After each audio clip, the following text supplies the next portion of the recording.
সকালবেলা ঘুম থেকে উঠেই শুনলাম বাড়িতে নাকি আমার এক বন্ধু এসেছে, তাই তাড়াতাড়ি করে ব্রাশ করে চা খেয়ে চলে আসলাম আমার এই ছোট্ট বন্ধুর কাছে। হ্যাঁ, আজকে সকালবেলা এসেছিল গুড়গুড়ি।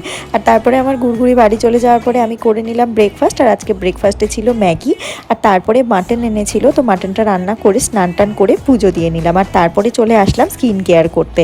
আর স্কিন কেয়ার করা কিন্তু মাস্ট, স্কিন কেয়ার ঠিকঠাকভাবে না করলে স্কিনের 12টা বাজতে কিন্তু দুদিনও সময় লাগবে না। আর তারপরে দেখো এখানে দুপুরে লাঞ্চ করে নিলাম। আর তারপরে সন্ধেবেলা মা আর আমি একটু রেডি হয়েছি, আমরা এখন যাব বাজারে।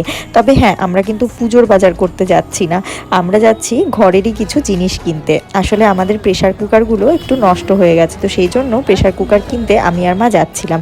আর তার আগে গেছিলাম একটু সোনার দোকানে, একটা ছোট্ট কাজ ছিল। আর তারপরে দেখো এখান থেকে দুটো প্রেশার কুকার কিনে নিলাম। আর তারপরে এসেছিলাম একটু শাড়ির দোকানে।